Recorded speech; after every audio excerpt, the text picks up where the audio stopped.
before you watch this video, I want you to answer the following question. Are Muslim men the stingiest, cheapest men on the face of this earth or not? Yes or no in the comments, and explain your answer why, and then come back to the end of this video again and I will answer you another question. This video is off the back of a discussion that has broken out in one of the groups that I'm on, social media groups. And this is something that is pretty well known and well established amongst Muslims between each other, is that you have often heard the complaint that of a Muslim man saying to you, man, you know what? I don't like doing business with Muslims, bro. Some of them to the extent will say to you, I avoid doing business with other Muslims like the plague. Why is that? What an embarrassment. What a disgrace. But you know what's worse than that, and what adds insult to injury, is that it's not that Muslim men are cheap inherently in and of themselves. No, it's actually worse than that. It's that Muslim men are cheap and stingy with other Muslim men. I call it the Akhi discount complex. Brother, can you do it for the sake of Allah? Brother, can you pay me for the sake of Allah? You stingy cheapo. Did you ever think of it like that? You know, every time you try and ask someone to do something for you for free, not only do you create a lot of ill will inside of them, but actually you are stealing from them. In the minimum, you are stealing from their time. At a minimum. And probably more than that if you are actually buying a physical product. Brother, can you do it? Wallah, you would never do this to a non-Muslim. You'd never go to John or to Sally or to Joe or to Bernie and be like, hey, yo, Bernie, can you give me the Akhi discount, please? You'd be like, yo, John, how much is that, John? Oh, yeah, absolutely. Here's a tip, John. Here, please take my tip. I'm sure many of you tip waiters at restaurants, don't you? What's that all about? Why is it that with your own Muslim brothers, you have the Akhi discount complex? Brother, do it for the sake of Allah. Brother, pay me for the sake of Allah. Get the French toast out of here, bruv. What are you talking about? Let me tell you a little story. Have you heard of the name Mayer Amschel? He was born in the late 18th century and started making his name in the banking world, in the ghetto of Germany. Do you know who Mayer Amschel is? You don't know who he is? Okay. Mayer Amschel took a disadvantage, which was in the late 18th century in Germany. The Jews, he's a Jew, in case you didn't figure it out already. The Jews were already heavily persecuted by the Germans long before the time of Hitler, to the point where they were restricted to ghettos. They were not allowed to live or integrate in any way, shape or form, with the rest of the German population, non-Jews. Do you know what they did? They turned this supposed disadvantage into an epic advantage, and Mayer Amschel himself went on to create the wealthiest dynastic family in history. You today will know this family by the name of the Rothschilds. Yes, Mayer Amschel was the first Rothschild to begin the Rothschild banking dynasty. And regardless of what you have to say of their methods and riba and interest and so on, bro, don't be such a loser. Do you know how many Muslims are involved in interest? Do you know how many Muslim banks are involved in interest-based banking? None of them have achieved what the Rothschild family have achieved. How? Do you ever stop to ask yourself how? It's very easy for us to denigrate the reputation of others because this prevents us from having to intellectually assert ourselves. Worse still, this prevents us from having to actually acknowledge something, a quality that the Jews have, of many. And one of their qualities is they have a strict rule.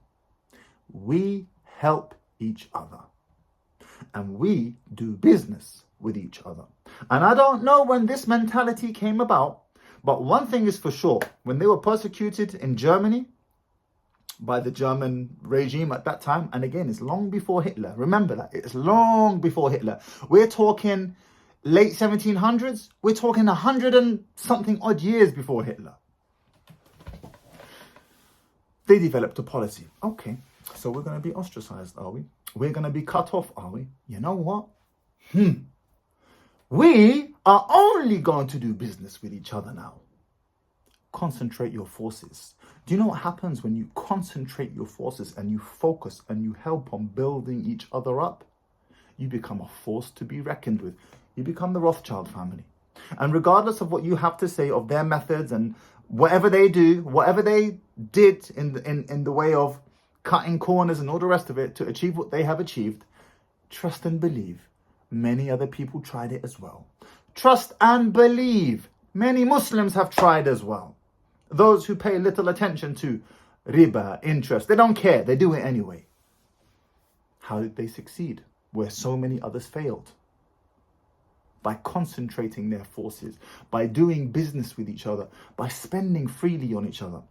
You know, during lockdown, the first lockdown, 2020, as soon as we went into lockdown, I recognized straight away a lot of small businesses are going to suffer. I was attending 2 gyms at the time. LMS, Luton Most Strongest, shout out to them, and Ultimate Athlete, which I've been at for a number of years now. Well, 2 years was basically lockdown. But I considered myself a part of Ultimate Athlete, regardless of the fact that the gym wasn't even open. I made a post. In fact, I'll put it here. Encouraging people to continue their Ultimate Athlete memberships. And I broke down the cost per day of what it was. I don't remember what it was. It's in that post up there. Of how much it costs per day to continue your membership, regardless of the fact that people were unable to train. Help small businesses. And you might be thinking, oh, Mahdi had money. No, I was struggling then. I was struggling myself. I was going through my own battles, my own issues. Financially, I'm talking about. Still, I wanted to support my brother and his gym. LMS, which was the weights gym that I attended at that time. I am now at Luton Fitness Centre, Maple Road Gym, for those of you who live in Luton. Shout out to them. But I was with LMS at that time, Luton Most Strongest. I had just purchased a 1-year plan. And I made a video, and I don't know if I have this video anymore. If I do, I'll put it in the clip here somewhere, but I don't think I have this video anymore. I made a video, and I was encouraging the Muslims, and I said to them, don't you dare go and ask Mabs for a discount. Don't you dare go and ask for the Ahi discount. Have some shame. This is a startup business. Do you know what that means? It means everything's a tight ship. And shout out to Mabs because he wants to help people anyway. He wants to give discounts. Shout out to Mabs. But I don't want him to give me a discount. I didn't want him to give me a discount. I wanted to pay full price, in full. What's the price, my bro? This is the price? Bismillah. 1-year membership. I paid for a 1-year membership up front. 2 or 3 months later, it was 2 months later, lockdown came in. I can't remember how many months. I think it was 2 or 3 months. Lockdown came into effect. Boom. No more training. And then I made another post. I don't want no refund. I don't want no money back because we're unable to train. You keep that. That's for the gym. You know why? Because that's my brother. Do I need to give you a better reason than that? Does there need to be a bigger reason than that? And this is where you can learn a thing or two from the Jewish mentality of helping each other, working with each other no matter what, sticking like this, because that's how you build each other up. And let me tell you an uncanny side effect of adopting and executing on this mentality. Do you know what happens? When you become known in the community as somebody who wants to spend in full, do you know what happens? At a minimum, you purchase a certain intangible. And the name of this intangible is called goodwill. And this intangible cannot be quantified. And you have no clue how far this intangible can take you. None whatsoever. Goodwill. You create a good feeling in the heart of someone else, and he's going to remember that. People don't really remember what you say, but they remember how you made them feel. Remember that. People don't really remember what you said. The last time you watched a comedy, one of those stand-up comedy shows, your favorite comic, Kevin Hart or whoever, do you really remember all the jokes? You don't remember all the jokes. But one thing you do remember is my man made you laugh. People don't remember what you say, but they remember how you made them feel. And that goodwill, by spreading your money freely, spending it freely, allowing it to circulate freely, at a minimum, it will buy you goodwill. And I have even mentioned the fact that if you do it for the sake of Allah, Allah will reward you anyway. But goodwill is unquantifiable. You don't know how far that could take you. You don't know in which ways that could come to repay you. Goodwill. You freaking miser. You think that by holding on to your money and penny bartering, on the note of penny bartering, let me just go down that rabbit hole for a second. My father, when we were younger, we used to go to car boot sales. And on one occasion, I didn't go with him. And he told me of a story. And I couldn't believe this story. He said to me, Mahdi, today I was sickened by what I heard. And it was a Muslim sister as well. It was, of course, a Muslim sister. He said to me, I was at a stand. And this Muslim sister, she picked up a toy and she asked how much it was. And the lady responded, it's 10p. 10p. 10 cents for my American brothers.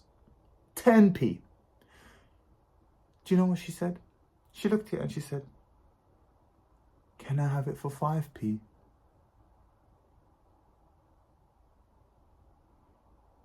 Can I have it for 5p? I got no words for you. You sicken me.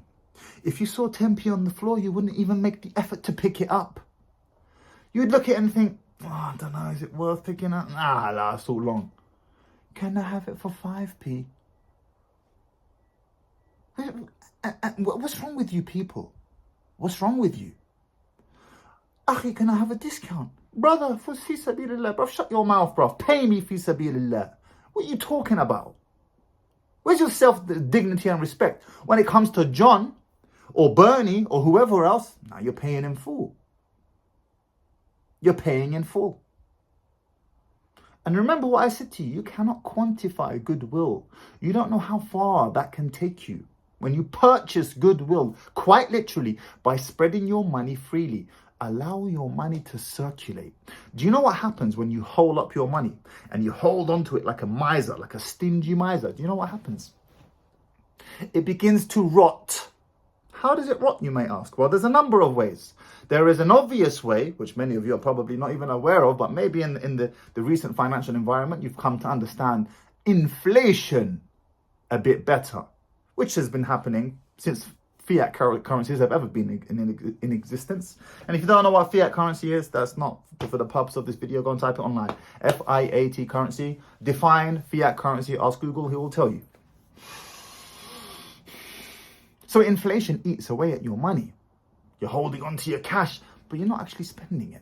So inflation is eating away at it, which inflation is at around 10% right now. That means if you had £100,000 in the bank, you now have the buying power of 90. You might still have 100,000 on numbers, but the buying power is 90. And by the way, those are declared official numbers. The reality is that 100,000 has deteriorated in buying power to around 70,000. You've seen how much second-hand cars have gone up. You've seen how much energy prices have soared. You've seen how much rent has increased. You've seen how much food has increased. It's more than 10%, rude boy. Don't play games. Don't play games. So it deteriorates like water that sits in one place. It begins to become rancid, putrid, rotten, a cesspit of growth for mosquitoes and larvae. That's what happens to your money when you don't spend it freely. And there is a worrying number of sisters who have messaged me about the miserliness of their brothers, of their husbands, Now, we have to be careful when we hear women complaining because we know what their proclivity towards complaining is like. But some stories are more than concerning. Yeah, and even the basics. My guy wants to go on holiday. My guy's got an £800 finance car per month. But my guy doesn't want to buy shopping for his family. This is a real story that I'm telling you. £800 a month finance car. Holidays with the brethrens abroad. But shopping on a weekly? Nah. Sorry. You need to pay for that with whatever. Are you mad?